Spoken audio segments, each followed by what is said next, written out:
Hello everyone, जैसा कि हम सोल्व करते हैं जेट परीक्षा मॉडल पेपर। तो आज की क्लास में हम सोल्व करने वाले हैं मॉडल पेपर नंबर 3। तो याद रखिएगा, अगर आपने मॉडल पेपर नंबर 1 और 2 को नहीं देखा है तो आपको आई बटन पे दोनों पार्ट्स मिल जाएंगे, तो वहाँ से आप दोनों पार्ट को क्लियर कर सकते हो। इसके साथ साथ याद रखिएगा कि आपको जितने भी यहाँ पर लाइव स्टूडेंट हैं उनके लिए याद रखना, स्पेशल जो आपके लिए PDF है वो आपको कैसे मिलेगी, आपको उसके लिए करना क्या होगा और आपको कैसे मिलेगी। ठीक है, ये आपको वीडियो के कभी भी बीच में भी बताया जा सकता है, एंड में भी आपको बताया जा सकता है। तो PDF प्राप्त करने के लिए आपको क्या करना होगा, इसको जानने के लिए आपको बस कुछ नहीं है, वीडियो को पूरा देख लीजिए, आपको सब कुछ पता चल जाएगा। ठीक है, तो चलिए आज के वीडियो को स्टार्ट करते हैं। इससे पहले अगर चैनल को अभी तक सब्सक्राइब नहीं किया है तो जल्दी से चैनल को सब्सक्राइब कीजिए और जो पास का बेल आइकन आएगा तो इसे ऑल पर जरूर दबा देना, जिससे जब भी हमारे कोई नई वीडियो अपलोड की जाए तो सबसे पहले आपको होता हो। ठीक है, चलो आज के वीडियो स्टार्ट करते हैं, आज का नया सीख लेते हैं। तो आज का हमारा फर्स्ट क्वेश्चन है कि गोबर की खाद तैयार करने के लिए ट्रेंच विधि किसके द्वारा दी गई थी। अब याद रखिए कि ये क्वेश्चन आपसे कई बार एग्जाम में पूछा गया है कि जो ट्रेंच मेथड दिया गया था, खाद तैयार करने की विधि का जो ट्रेंच मेथड दिया गया था, ये किसके द्वारा दिया गया था। तो यहाँ पर आप पहले ऑप्शंस देख लीजिए कि CN आचार्य के द्वारा, निकोलस के द्वारा, पीटर डी क्रेसेंज के द्वारा, फिर लुथरा के द्वारा। तो याद रखिएगा, अगर हम बात करते हैं ट्रेंच मेथड तो ये दिया गया था CN आचार्य के द्वारा। किसके द्वारा दिया गया था? CN आचार्य के द्वारा दिया गया था। नेक्स्ट क्वेश्चन की हम बात करते हैं कि कृत्रिम खाद तैयार करने की एडको विधि किस देश द्वारा तैयार की गई थी। अब यहाँ पर याद रखना, एक वर्ड आपको दे रखा है कि एडको विधि। अब ये एडको विधि होती क्या है, इसके बारे में याद रखेंगे, आपको क्वेश्चन पूछा जा सकता है। तो सबसे पहले तो आपको ये याद होना चाहिए कि एडको होता है क्या है। तो एडको एक प्रकार का पाउडर होता है। क्या होता है? एडको एक प्रकार का पाउडर होता है जिससे हम क्या करते हैं, याद रखिएगा, आर्टिफिशियल खाद का निर्माण करते हैं। एडको क्या होता है? एक प्रकार का पाउडर होता है जिससे हम आर्टिफिशियल खाद तैयार करते हैं। और अगर आपसे पूछा था किस देश द्वारा इसे तैयार किया गया था, तो ये तैयार किया गया था इंग्लैंड के द्वारा। याद रखिए, किस कंट्री के द्वारा इसे डेवलप किया गया था, ये किया गया था इंग्लैंड के द्वारा। ठीक है, नेक्स्ट क्वेश्चन की हम बात करते हैं। तो नेक्स्ट क्वेश्चन आपसे पूछा है किस खाद में अत्यधिक मात्रा में खरपतवार पाए जाते हैं। मतलब यहाँ वहाँ पर जर्मिनेशन हो जाता है, फिर खरपतवार सबसे ज़्यादा उत्पन्न होते हैं। यहाँ पर आपको कुछ टाइप्स की खाद दे रखी है कि जैसे कि वर्मी कंपोस्ट, वर्मीवास कंपोस्ट या फिर FIM। और आपसे पूछा है खरपतवार सबसे ज़्यादा किस में जर्मिनेट होते हैं या फिर सबसे ज़्यादा उत्पन्न किस में होते हैं। तो अगर हम बात करते हैं खरपतवार, तो ये सबसे ज़्यादा होते हैं फार्म यार्ड मटेरियल। FIM क्या होता है? Farm yard material. तो इसमें सबसे ज़्यादा खरपतवार देखने को मिल जाते हैं। ठीक है, अगर हम बात करते हैं वर्मी कंपोस्ट, तो याद रखिएगा वर्मी कंपोस्ट क्या होता है? केंचुए के द्वारा प्राप्त खाद को वर्मी कंपोस्ट बोला जाता है। याद रखिएगा कि वर्मी कंपोस्ट क्या होता है? केंचुए से प्राप्त जो खाद होती है उसे बोला जाता है वर्मी कंपोस्ट। अब ये वर्मीवास क्या होता है? वर्मीवास याद है उसके एक लार्ज जैसी, ठीक है, याद रखिएगा, जो ये भी केंचुए से ही संबंधित होती है। जिससे क्या होता है, जैसे कि लार्ज जैसी आपने देखा होगा कि केंचुए पे क्या होता है, एक हल्की सी लेयर होती है। ठीक है, तो इससे याद रखना, इसी को बोला जाता है वर्मीवास। ठीक है, इसका मुख्यतः प्रयोग किया ऐसा है जिससे कि हम आर्टिफिशियल जो मैन्योर तैयार करते हैं तो उसमें इसका प्रयोग किया ऐसा है। ठीक है, वैसे ये आपसे पूछा नहीं जाता है, इसे आप छोड़ सकते हो। तो यहाँ पर याद रखिएगा, 2 टर्म आपको याद रखनी है। फर्स्ट टर्म आपको याद रखनी है, वर्मी कंपोस्ट क्या होता है? केंचुए से प्राप्त खाद को वर्मी कंपोस्ट बोला जाता है। सेकंड टर्म आपको याद रखनी है कि वर्मी कल्चर किसे बोला जाता है? तो वर्मी कल्चर मतलब केंचुए का पालन करना क्या कहलाता है? वर्मी कल्चर कहलाता है। वर्मी कंपोस्ट तो क्या है? केंचुए से प्राप्त खाद। और वर्मी कल्चर क्या कहलाता है? केंचुए को पालना क्या कहलाता है? वर्मी कल्चर कहलाता है। ठीक है, याद रखिएगा। नेक्स्ट क्वेश्चन आपसे पूछा गया है, जो कि यहाँ एक मोस्ट इंपॉर्टेंट क्वेश्चन है कि एडको विधि का आविष्कार किसके द्वारा किया गया था। अभी हमने जाना कि एडको विधि का जो प्रयोग किया गया था ये किस कंट्री के द्वारा किया गया था, ये किया गया था इंग्लैंड के द्वारा। अब यहाँ पर आपसे पूछा है किसके द्वारा किया गया था, तो याद रखिएगा इसका जो निर्माण किया गया था ये किया गया था हर्शिसन व रिचर्डस के द्वारा। याद रखिएगा, रिचर्डस के द्वारा किया गया था। दोबारा से देख लीजिए, याद रखिएगा, मेरे साथ बोलिए कि एडको क्या होता है? एक प्रकार का पाउडर होता है जिसका सबसे पहले डेवलप या विकास किया गया था। ये किस देश के द्वारा किया गया था? इंग्लैंड के द्वारा किया गया था। और किसने किया था इसका डेवलप? ये किया गया था रिचर्डस और हर्शिसन ने किया था। किसने किया था? हर्शिसन व रिचर्डस के द्वारा एडको पाउडर का निर्माण किया गया था। ठीक है, सभी पॉइंट क्लियर होते हैं। नेक्स्ट क्वेश्चन की बात करते हैं कि कब किया गया था एडको विधि का आविष्कार, कब हुआ था। तो इसका निर्माण हुआ था 1921 में। कब किया गया था इसका आविष्कार? ये किया गया था 1921 में। नेक्स्ट क्वेश्चन है, उससे पहले याद रखना आपकी कुछ टाइम में, मतलब 2 दिन बाद में आपकी एग्ज़ाम है। तो अब आपको बार बार आप कमेंट कर रहे हो कि सर हमें PDF चाहिए। अब आपको PDF कैसे लेनी है और कहाँ पर आपको करना है, क्या आपको करना है। तो सबसे पहले तो यार यहाँ फर्स्ट क्वेश्चन जो बनता है, क्या उसकी कॉस्ट लगेगी, तो फ्री ऑफ कॉस्ट रहेगा।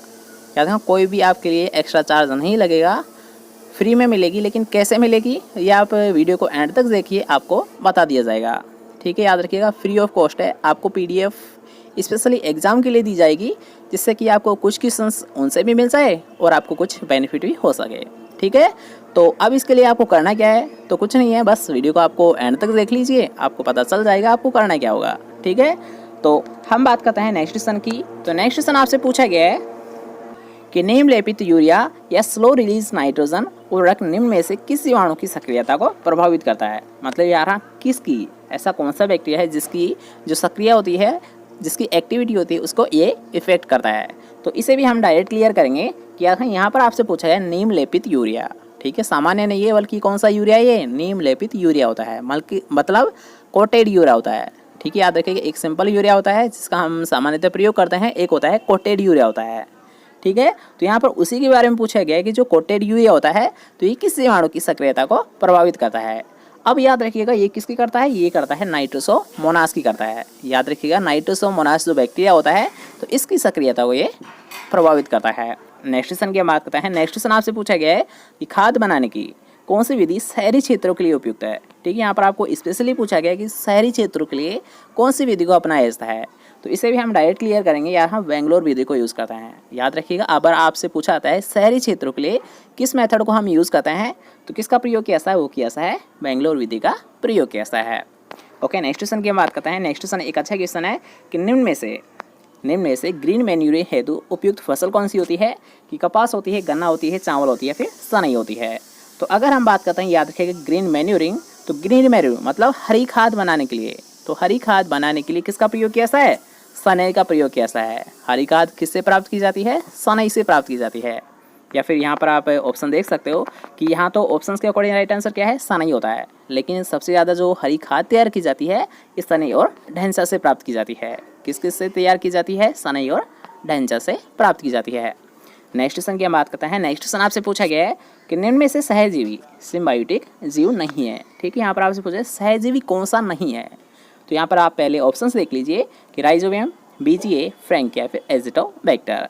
तो याद रखिएगा अगर हम बात करते हैं राइजोबियम, BGA मतलब ब्लू ग्रीन एल्गी, और फ्रैंकिया, तो ये सभी क्या होता है, सिम्बायोटिक होते हैं। ये तीनों क्या होते हैं, सहजीवी होते हैं, सिम्बायोटिक होते हैं। लेकिन अगर हम बात करते हैं एजिटोबैक्टर, जिसका प्रयोग मुख्यतः गेहूं जो जई में किया सा है, तो ये क्या होता है, असहजीवी होता है, सिम्बायोटिक होता है, नॉन सिम्बायोटिक होता है। याद रखिएगा कि एजिटोबैक्टर जिसका प्रयोग कहाँ पर किया सा है, गेहूं जो जई में किया सा है, ये क्या होता है, नॉन सिम्बायोटिक होता है। ओके, क्वेश्चन क्लियर होता है। नेक्स्ट क्वेश्चन की हम बात करेंगे कि चावल में उपयोगी बायो फर्टिलाइजर कौन सा होता है। तो ये क्वेश्चन आपने लगातार सुन रखा होगा कि बायो फर्टिलाइजर मतलब जैव उर्वरक का प्रयोग कैसा है, और किसके लिए आपसे पूछा गया है, चावल फसल के लिए। ठीक है, चावल फसल के लिए आपसे पूछा गया है कि किस जैव उर्वरक का हम प्रयोग करते हैं। तो ये कैसा है, एजोला का हम प्रयोग करते हैं। याद रखिए यहाँ पर आपको ऑप्शन में दे रखा है कि माइक्रोराइजा, एजोला, राइजोबियम, फिर नन ऑफ दीस। तो किसका प्रयोग कैसा है, सामान्यतः यहाँ एजोला का प्रयोग कैसा है, और इसके साथ साथ यहाँ हम BGA का भी प्रयोग करते हैं। BGA मतलब ब्लू ग्रीन एल्गी का भी हम यूज़ कर रहे हैं। ठीक है, याद रखिएगा एजोला और BGA दोनों का प्रयोग किया है जैव उर्वरक के रूप में धान फसल में। ओके, नेक्स्ट क्वेश्चन की हम बात करते हैं। उससे पहले अगर आपको वीडियो पसंद आ रही है जल्दी से वीडियो को लाइक कीजिए, इस वीडियो को अपने दोस्तों के साथ शेयर कीजिए, और चैनल को अभी तक सब्सक्राइब नहीं किया है जल्दी से जाइए चैनल को सब्सक्राइब कीजिए, और जो पास का बेल आइकन आएगा तो इसे ऑल पर जरूर दबा दे, जिससे जब भी आपकी क्लास लगे तो उसका नोटिफिकेशन आपको साथ साथ मिलता रहे। ठीक है, नेक्स्ट क्वेश्चन की हम बात करते हैं। नेक्स्ट क्वेश्चन याद रखिएगा, अब यहाँ पर थोड़ा सा आपको डाउटफुल हो सकता है। ठीक है, इसको थोड़ा सा कंसंट्रेट होकर सुनिएगा कि यूरिया में पर्णीय छिड़काव के दौरान बायूरेट की मात्रा कितने % अधिक नहीं होनी चाहिए। याद रखिएगा यहाँ पर आपको एक टर्म दे रखी है, पर्णीय छिड़काव के दौरान। ठीक है, मतलब यहाँ यूरिया का जब फोलियर स्प्रे किया जाता है तो जो इसमें बायूरेट की मात्रा रखी जाती है ये कितनी रखी जाती है, या फिर कितने % से अधिक नहीं होनी चाहिए। तो हमने आपको लगातार बताया 1.5% से अधिक नहीं होनी चाहिए। कितनी नहीं होनी चाहिए, 1.5% से अधिक नहीं होनी चाहिए। लेकिन वो कंडीशन और ये कंडीशन दोनों डिफरेंट होती है। दोनों आप डिफरेंट होता क्या है, तो याद रखिएगा यहाँ पर आपको दिया गया स्पेशली पर्णीय छिड़काव के दौरान। ठीक है, पर्णीय छिड़काव के दौरान बायूरेट की मात्रा, तो पर्णीय छिड़काव की अगर आपसे पूछा जाता है तो केवल और केवल 0.25 परसेंट रखते हैं। वायु रेट की मात्रा याद रखिएगा फोलियर स्प्रे में कितनी रखी जाती है, केवल और केवल 0.25% रखी जाती है। लेकिन सामान्यतः अगर आपसे पूछा जाता है कि यूरिया में वायु रेट की मात्रा कितनी रखनी चाहिए या फिर कितने % से अधिक नहीं होनी चाहिए, तब आपका राइट आंसर क्या होगा, 1.5% से अधिक नहीं होनी चाहिए। दोबारा से सुन लीजिए कि अगर आपसे सामान्यतः पूछा जाता है कि यूरिया में वायु रेट की मात्रा कितनी रखी जाती है या फिर कितने % से अधिक नहीं होनी चाहिए, तब तो आपको क्या बताना है, 1.5% से अधिक नहीं होनी चाहिए। लेकिन अगर आपसे पूछा जाता है पानीय छिड़काव के दौरान वायु रेट की मात्रा कितने % से अधिक नहीं होनी चाहिए, तब आपका राइट आंसर क्या रहेगा, 0.25% से अधिक नहीं होनी चाहिए। ठीक है, याद रखिएगा दोनों कंडीशन में आपको एक क्वेश्चन पूछा गया है और पूछा जा सकता है। ठीक है, तो इसका स्पेशली याद रखना। नेक्स्ट क्वेश्चन आपसे पूछा गया है कि सिंचाई जल के साथ निर्जलीय अमोनिया का प्रयोग क्या कहलाता है। तो याद रखिएगा यहाँ पर आपको दे रखा है निर्जलीय अमोनिया। तो सबसे पहले तो याद रखें सबसे ज़्यादा जो नाइट्रोजन पायसा है वो किस में पायसा है, निर्जलीय अमोनियम पायसा है। कितना पायसा है, 82% पायसा है। अब अगर आपसे पूछा जाता है कि निर्जलीय अमोनिया का सिंचाई जल के साथ प्रयोग करना क्या कहलाता है, तो यहाँ पर पहले आप साथ साथ कमेंट करिए कि इरिगेशन बोलाता है, फर्टिगेशन बोलाता है, लेटराइजेशन कहलाता है या फिर नाइट्रोगेशन कहलाता है। तो आपका राइट आंसर क्या है, जल्दी से कमेंट बॉक्स में बताइए। तो अगर हम बात करते हैं, याद रखिएगा सिंचाई जल के साथ निर्जलीय अमोनिया का प्रयोग, तो इसे बोला जाता है फर्टिगेशन, क्योंकि याद रखिएगा फर्टिलाइजर का प्रयोग, सिंचाई जल के साथ उर्वरक का प्रयोग करना क्या कहलाता है, फर्टिगेशन कहलाता है। तो निर्जलीय अमोनिया भी क्या है, एक प्रकार का फर्टिलाइजर तो है। यहाँ पर बस आपको नाम ही तो दे रखा है, फर्टिलाइजर है। ठीक है, तो यार हाँ निर्जलीय अमोनिया क्या होता है, फर्टिलाइजर होता है। मतलब वही क्वेश्चन ये है, बस थोड़ा सा यहाँ पर चेंज किया गया है कि यहाँ पर उर्वरक की जगह आपको एक उर्वरक का नाम दे रखा है। ठीक है, यानी सिंचाई जल के साथ उर्वरक का प्रयोग करना क्या कहलाता है, फर्टिगेशन कहलाता है।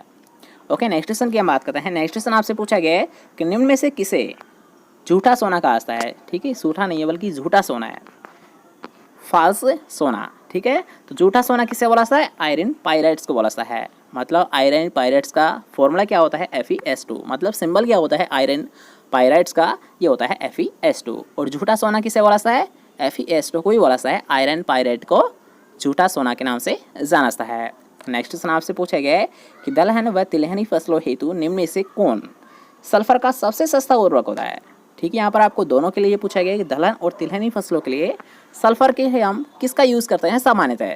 तो याद रखिएगा अगर आपसे पूछता है दलहन और तिलहन फसलों के लिए सल्फर का, तो ये कैसा है, सिंगल सुपर फास्फेट का हम यूज़ करते हैं। जिसमें अगर हम बात करते हैं सल्फर, तो सल्फर इसमें होता है 12% और फास्फोरस इसमें कितना होता है, ये होता है 16% होता है। सल्फर कितना होता है 12%, फास्फोरस कितना होता है 16% होता है।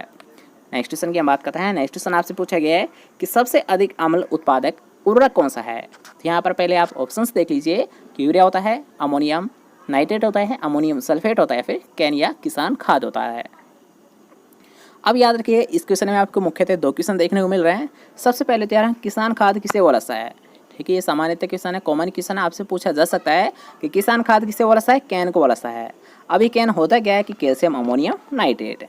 कैन क्या होता है, कैल्शियम अमोनियम नाइट्रेट। इसी को याद रखना किसान खाद के नाम से जाना जाता है। ठीक है, ये क्वेश्चन क्लियर होता है।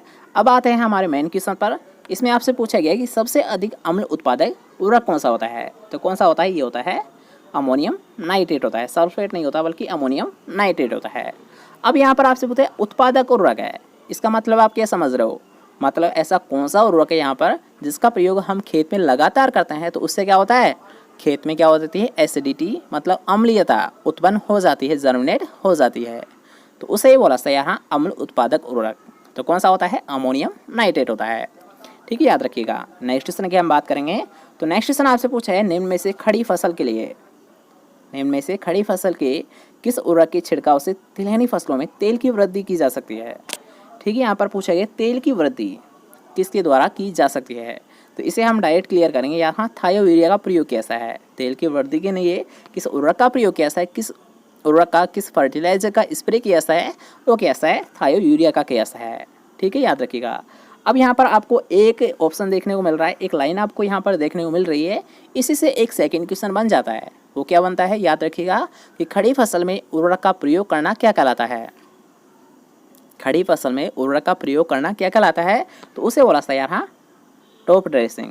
किस नाम से जाना सा है? उसे बोला सा है टॉप ड्रेसिंग बोला सा है। याद रखिएगा, खड़ी फसल में उर्वरक का प्रयोग करना क्या कहलाता है? टॉप ड्रेसिंग कहलाता है। अब अगर मान लीजिए ये तो क्वेश्चन हमने क्लियर कर लिया कि खड़ी फसल में उर्वरक का प्रयोग करना क्या कहलाता है? टॉप ड्रेसिंग कहलाता है। लेकिन अगर आपसे पूछा है बुआई के समय डायरेक्ट खेत में प्रयोग करना क्या कहलाता है उर्वरक का? वो क्या रहता है? बेसल ड्रेसिंग कहलाता है। याद रखिएगा, बेसल ड्रेसिंग एक होता है टॉप ड्रेसिंग। टॉप ड्रेसिंग क्या होता है? खड़ी फसल में यूज़ किया जाता है और बुआई के समय जो उर्वरक का प्रयोग किया जाता है उसे बोला सा है बेसल ड्रेसिंग बोला सा है। ठीक है, दोनों टर्म को आपको स्पेशली याद रखना है। नेक्स्ट क्वेश्चन की हम बात करते हैं। नेक्स्ट क्वेश्चन आपसे पूछा गया है कि सीवेज या स्लज पानी में सिंचित फसलों में किस तत्व की मात्रा प्रदूषित या दूषित के रूप में भोजन में अवशेष के रूप में पाई जाती है? अब इस क्वेश्चन को आप ऐसे मान लीजिए कि जो गंदगी होती है, ठीक है, जो गंदा पानी होता है तो उसमें कौन सा तत्व पाया जाता है ये आप डायरेक्ट समझ लीजिए। तो कौन सा तत्व होता है? वो होता है कैडमियम होता है। याद रखना, स्लज का मतलब होता है गंदगी। स्लज का या फिर सेवेज का मतलब क्या होता है? गंदगी। मतलब गंदे पानी में कौन सा तत्व पाया जाता है? वो पाया जाता है कैडमियम पाया जाता है। कौन सा होता है? कैडमियम पाया जाता है। नेक्स्ट क्वेश्चन आपसे पूछा गया है कि सन 1888 में नाइट्रोजन स्थिरीकरण करने के लिए उत्तरदायी जीव बेसिलस रेडिसिकोला का पृथक किसने किया था? ठीक है, याद रखिएगा, यहाँ पर आपको दे रखा है कि बेसिलस रेडिसिकोला का जो आइसोलेशन किया गया था, जो पृथक्करण किया गया था, ये किस वैज्ञानिक के द्वारा किया गया था? किस साइंटिस्ट के द्वारा किया गया था? कि एस वेनेडोग्रास्की के द्वारा, बेंजर के द्वारा, वाइटने के द्वारा, फिर लोस के द्वारा। तो आपका राइट आंसर क्या है? जल्दी से कमेंट सेक्शन में बताइए कि जो बेसिलस रेडिसिकोला का पृथक्करण किया गया था, आइसोलेशन किया गया था, ये किसके द्वारा किया गया था? तो ये किसके द्वारा की गई थी? ये की गई थी बेंजर के द्वारा। याद रखिएगा कि जो आइसोलेशन किया गया था बेसिलस रेडिसिकोला का, ये किया गया था बेंजर के द्वारा। नेक्स्ट क्वेश्चन की हम बात करते हैं। नेक्स्ट क्वेश्चन आपसे पूछा गया है कि ह्यूमस में नाइट्रोजन कितना % पाया जाता है, या फिर जो लगभग पाया जाता है नाइट्रोजन, ये कितना होता है? तो इसे हम डायरेक्ट क्लियर करेंगे कि यार हाँ, जो नाइट्रोजन की मात्रा होती है ह्यूमस में, ये कितनी होती है? 4.5 से 5% के समथिंग होती है। कितनी होती है? याद रखिएगा, 4.5 से 5% के समथिंग होती है ह्यूमस में नाइट्रोजन। नेक्स्ट क्वेश्चन आपसे पूछा गया निम्न में से यूरिया का सूत्र क्या होता है? यूरिया का फॉर्मूला क्या होता है? तो ये हमने आपको कई बार बताया है कि NH2CO NH2। यूरिया का फॉर्मूला क्या होता है? NH2CO NH2। क्या होता है? NH2CO NH2। और इसमें जो नाइट्रोजन होता है ये किस रूप में होता है? ये होता है एमाइड रूप में होता है। किस रूप में होता है? एमाइड रूप में होता है। ओके, और ये क्या होता है? एक प्रकार का कार्बनिक उर्वरक होता है। याद रखिएगा कि यूरिया क्या होता है? कार्बनिक उर्वरक होता है। इसमें नाइट्रोजन किस रूप में पाया जाता है? एमाइड रूप में पाया जाता है। इसका सूत्र क्या होता है? NH2CO NH2 होता है। ठीक है, तीनों क्वेश्चन से याद रखना, वेरी वेरी इंपॉर्टेंट क्वेश्चन है। ये आपको तीनों ही एग्जाम में पूछे गए हैं, तो इन तीनों को आपको स्पेशल याद रखना है। नेक्स्ट क्वेश्चन आपसे पूछा गया है कि मृदा में कार्बनिक पदार्थों का विच्छेदन किसके द्वारा किया जाता है? विच्छेदन किसके द्वारा किया जाता है? ठीक है, विच्छेदन पूछा गया है, मतलब डिकम्पोजिशन किसके द्वारा किया जाता है? जीवाणु के द्वारा, एक्टिनोमाइसिटीज के द्वारा, कवक या केंचुए के द्वारा। तो आपका राइट आंसर क्या है? जल्दी से कमेंट बॉक्स में बताइए कि जीवाणु के द्वारा, एक्टिनोमाइसिटीज के द्वारा, कवक के द्वारा, फिर केंचुए के द्वारा। जल्दी से बताएंगे कि किसके द्वारा किया जाता है डिकम्पोजिशन? तो ये किया जाता है जीवाणु के द्वारा। नेक्स्ट क्वेश्चन आपसे पूछा है कौन सा खनिज फास्फेट का अच्छा स्रोत होता है? तो इसे भी हम डायरेक्ट क्लियर करेंगे क्योंकि ज़्यादा टाइम हो रहा है, तो उससे सही है हम थोड़ा सा फास्टली इसे फॉरवर्ड कर लेते हैं। तो याद रखिएगा कौन सा खनिज फास्फोरस का या फिर फास्फेट का अच्छा स्रोत होता है, अच्छा सोर्स होता है, तो ये होता है एपेटाइट होता है। याद रखिएगा एपेटाइट क्या होता है? फास्फेट का अच्छा सोर्स होता है। नेक्स्ट क्वेश्चन आपसे पूछा गया है कि निम्न में से किस रसायन का उपयोग सारी प्रकार की मृदाओं को सुधार हेतु काम में लिया जाता है? तो ये तो आप सभी को पता है कि सारी मृदाओं का सुधार किसके द्वारा किया जाता है? जिप्सम के द्वारा। और अगर आपसे पूछता है अम्लीय मृदाओं का सुधार, तो अम्लीय मृदाओं का सुधार किया जाता है चूने के द्वारा। नेक्स्ट क्वेश्चन आपसे पूछा गया है कि अमोनियम सल्फेट में 20% है नाइट्रोजन व सल्फर कितना % पाया है? ठीक है, यहाँ पर आपको एक कंडीशन दे रखी है, नाइट्रोजन तो इसमें 25% पाया है, लेकिन सल्फर इसमें कितना पाया है ये आपसे पूछा गया है। तो याद रखिएगा अगर आपसे पूछता है अमोनियम सल्फेट, तो इसमें सल्फर कितना होता है? ये होता है 24% है। नाइट्रोजन कितना होता है? 20%, और सल्फर कितना होता है? 24% है। नेक्स्ट क्वेश्चन आपसे पूछा गया है कि अमोनियम सल्फेट का अम्ल तुल्यांक कितना होता है? तो ये होता है 110%। कितना होता है अम्ल तुल्यांक? ये होता है 110। नेक्स्ट क्वेश्चन आपसे पूछा गया है साइनोबैक्टीरिया या नील हरित शैवाल का संबंध निम्न में से किस फसल से है? तो अभी आपको बताया क्या था कि एजोला और नील हरित शैवाल इन दोनों का ही प्रयोग किसमें किया जाता है? धान फसल में किया जाता है। किसमें किया जाता है? एजोला और नील हरित शैवाल का प्रयोग ये किया जाता है धान फसल में कैसा है। नेक्स्ट क्वेश्चन आपसे पूछा है सिंगल सुपर फास्फेट में गंधक का प्रतिशत है, मतलब सिंगल सुपर फास्फेट में गंधक मतलब सल्फर, तो यानी सल्फर कितना पाया ये आपसे क्वेश्चन में पूछा गया है। तो अभी आपको बताया गया था कि सिंगल सुपर फास्फेट में जो सल्फर होता है ये कितना होता है, ये होता है 12% होता है। कितना होता है 12%। और अगर आपसे पूछता है फास्फोरस, तो फास्फोरस कितना होता है 16% होता है। कितना होता है 16% होता है फास्फोरस, और सल्फर कितना होता है 12% होता है। नेक्स्ट क्वेश्चन आपसे पूछा गया है कि निम्न में से कौन सा उर्वरक एक उदासीन उर्वरक का उदाहरण है। ठीक है, यहाँ पर आपसे पूछे उदासीन उर्वरक कौन सा है, तो ये क्वेश्चन भी आपको कई बार बताया गया था कि calcium ammonium nitrate, calcium ammonium nitrate जिसे किसान खाद के नाम से जाना जाता है। और कैल्शियम अमोनियम नाइट्रेट क्या होता है, एक प्रकार का उदासीन उर्वरक होता है। अब ये उदासीन उर्वरक होते क्या हैं ये भी तो आपको पता होना चाहिए। तो वे उर्वरक जिसका प्रयोग करने पर, मतलब मान लीजिए हम अगर मान लीजिए किसी भी प्रकार के खेत में या फिर कोई से भी खेत में लगातार इसका प्रयोग कर रहे हैं, साल दर साल इसका प्रयोग कर रहे हैं, तो उससे किस प्रकार का इफेक्ट पड़ता है। कोई उर्वरक याद रखना अम्लीय प्रभाव छोड़ता है, कोई याद रखना क्षारीय प्रभाव छोड़ता है, लेकिन वो उर्वरक जिसका प्रयोग लगातार करने से वो किसी भी प्रकार का प्रभाव नहीं छोड़ता उसे बोला जाता है उदासीन उर्वरक। और उदासीन उर्वरक का एग्जाम्पल कौन सा होता है, calcium ammonium nitrate. Calcium ammonium nitrate को किस नाम से जाना जाता है, किसान खाद के नाम से भी जाना जाता है। ओके, क्वेश्चन कंप्लीट होता है। नेक्स्ट क्वेश्चन की हम बात करते हैं। नेक्स्ट क्वेश्चन आपसे पूछा गया है कि फास्फोरस की गणना करने के लिए फास्फोरस को कितने से गुणा किया जाता है, तो ये कैसा है 2.29 से किया जाता है। इसे आप छोड़ दीजिए, वैसे अभी कोई दिक्कत नहीं है। वैसे आपसे पूछा जा सकता है कि फास्फोरस की गणना करने के लिए जो फास्फोरस को गुणा किया जाता है किससे किया जाता है, ये कैसा है 2.29 से किया जाता है। ओके, नेक्स्ट क्वेश्चन की हम बात करते हैं कि लिबिंग द्वारा निर्मित विश्व का प्रथम निर्मित उर्वरक कौन सा था।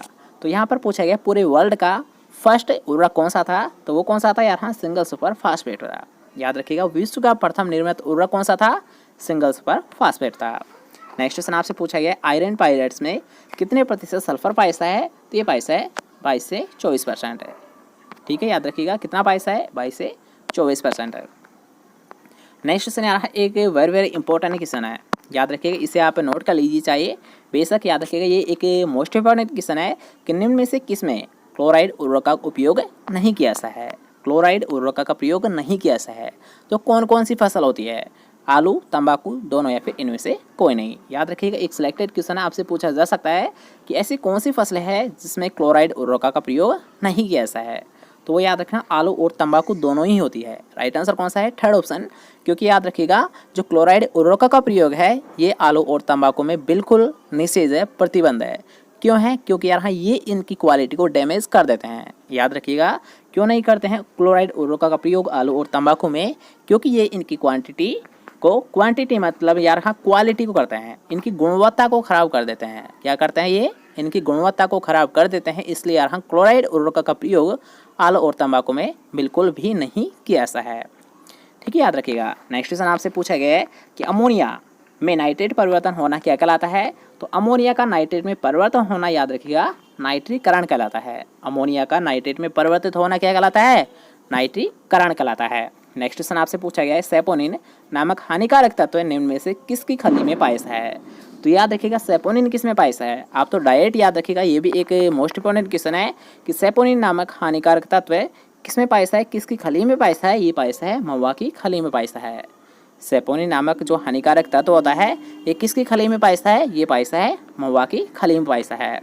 नेक्स्ट क्वेश्चन आपसे पूछा है तिलहनी फसलों के लिए सल्फर का सबसे सस्ता उर्वरक कौन सा होता है, तो याद रखिएगा अगर आपसे पूछते हैं तिलहनी फसलों के लिए सल्फर का, तो सल्फर सबसे ज़्यादा किस में पाया है, याद रखिएगा तिलहनी फसलों के लिए सल्फर, तो सल्फर वैसे क्या रहा सभी में पाया है, आयरन पायरेट्स में, अमोनियम सल्फेट में, सिंगल सुपर फास्फेट या फिर आयरन पायरेट्स में। अब यहाँ पर आप सभी को कमेंट करना है, ठीक है, इसका राइट आंसर मैं नहीं बता रहा हूँ, इसका राइट आंसर आप खुद को ही डिसाइड करना है कि इसका राइट आंसर क्या है। तो जल्दी से लाइव चैट कर रहे हो या फिर कैसे भी कर रहे हो, तो इसका राइट आंसर आप कमेंट सेक्शन में बताना है। ठीक है, तो जल्दी से सभी स्टूडेंट कमेंट करेंगे कि तिलहनी फसलों के सल्फर का सबसे सस्ता उर्वरक कौन सा होता है, single super phosphate, ammonium sulphate, iron pirate या फिर जिप्सम। नेक्स्ट क्वेश्चन है, याद रखिएगा यहाँ पर आपसे पूछा है निम्न में से कौन सा उर्वरक मृदा संरचना की सुधार में महत्वपूर्ण भूमिका निभाता है। ठीक है, यहाँ पर आपको पूछा है सोइल स्ट्रक्चर के जो सुधार कैसा है, याद रखिएगा जो सुधार कैसा है ये किसके द्वारा कैसा है, ये कैसा है सिंगल सुपर फास्फेट के द्वारा कैसा है। किसके द्वारा किया जाता है, याद रखिएगा मृदा संरचना का सुधार एक ऐसा है सिंगल सुपर फास्फेट के द्वारा किया जाता है। नेक्स्ट क्वेश्चन आपसे पूछा गया है कि अमोनियम का नाइट्रेट में परिवर्तन होना कौन सा जीवाणु करता है। यहाँ पर आपसे पूछा है, याद रखिएगा कि अमोनियम का नाइट्रेट में परिवर्तन हेतु कौन सा बैक्टीरिया या फिर कौन सा जीवाणु उत्तरदायी होता है। यहाँ पर पहले आप सभी को देख लीजिए कि नाइट्रोसोमोनास, सीडोमोनास, नाइट्रोबैक्टर या फिर बेसिलस। तो इसका राइट आंसर क्या है, जल्दी से कमेंट सेक्शन में बताइए कि अमोनियम का नाइट्रेट में परिवर्तन किस बैक्टीरिया के द्वारा किया जाता है, किस जीवाणु के द्वारा किया जाता है। तो ये किया जाता है नाइट्रोसोमोनास के द्वारा। याद रखिएगा किसके द्वारा किया जाता है अमोनियम का नाइट्रेट में परिवर्तन, ये किया जाता है नाइट्रोसोमोनास के द्वारा। नेक्स्ट क्वेश्चन आपसे पूछा गया है, ये क्वेश्चन आप स्पेशली याद रखिएगा, ये आपसे पूछा जा सकता है कि निम्न में से कौन सा कथन सुमेलित नहीं है। मतलब यहाँ पर आपको कौन सा कथन गलत दे रखा है ये आपको पहचाना है। तो इसे भी हम डायरेक्ट क्लियर करेंगे कि याद रखिएगा राइजोबियम ट्राइफोलाई, तो इसका प्रयोग कैसा है बरसीम में, अच्छी बात है, ये सही है। राइजोबियम जापोनिकम, इसका प्रयोग कैसा है सोयाबीन में, ये भी करेक्ट है, ये भी अच्छा क्वेश्चन है। राइजोबियम लेग्यूमिनेशियम का प्रयोग कैसा है मूंगफली और चवला में, ये भी सही है, मतलब करेक्ट है। तो यहाँ पर जो नॉन करेक्ट है ये फर्स्ट ऑप्शन है, क्योंकि यहाँ राइजोबियम मेलिलोटाई का प्रयोग यहाँ राजमा में किया जाता है। किसमें किया जाता है, राजमा में किया जाता है।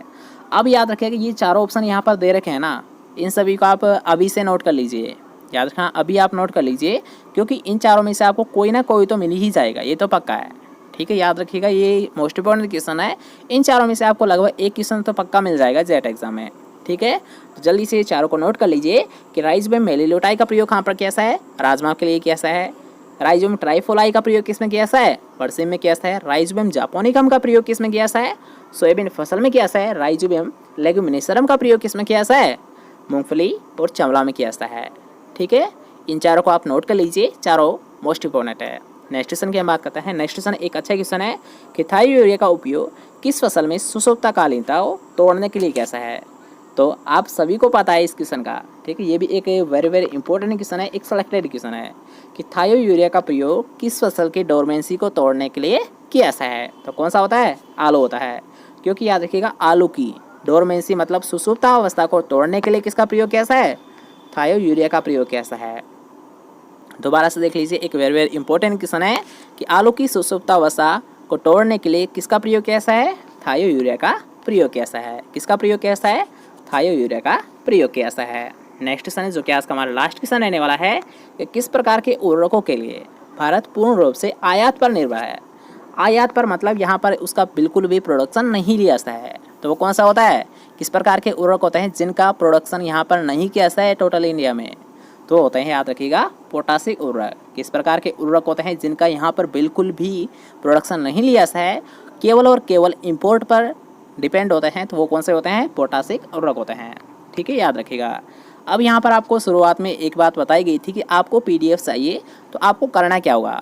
तो आपको कुछ नहीं, यहाँ पर आपको लिंक दे दी जाएगी डिस्क्रिप्शन में। तो डिस्क्रिप्शन में जाइए, वहाँ पर आपको व्हाट्सएप ग्रुप लिंक और टेलीग्राम ग्रुप लिंक आपको मिल जाएगी। ठीक है, तो व्हाट्सएप ग्रुप ज्वाइन किए, टेलीग्राम ग्रुप ज्वाइन करिए, वहाँ पर आपको स्पेशली जो आपकी क्लास लगी है उनकी आपको PDF दे दी जाएगी, जिससे कि आपकी बहुत हेल्प होगी एग्ज़ाम में। ठीक है, तो जल्दी से जाइए डिस्क्रिप्शन में, वहाँ पर व्हाट्सएप ग्रुप लिंक और टेलीग्राम ग्रुप लिंक दोनों दे रखिए, ग्रुप को ज्वाइन कीजिए और आपकी जो PDF है ये प्राप्त कीजिए। ठीक है, तो आज की क्लास के लिए बस नहीं, कैसा लगा आज का वीडियो कमेंट करके ज़रूर बताएं। अगर आपको वीडियो पसंद आया है तो जल्दी से वीडियो को लाइक कीजिए, इस वीडियो को अपने दोस्तों के साथ ज़्यादा से ज़्यादा शेयर कीजिए और चैनल को अभी तक सब्सक्राइब नहीं किया है चैनल को लीजिए सब्सक्राइब। मिलते हैं कोई नेक्स्ट बाय, टेक केयर।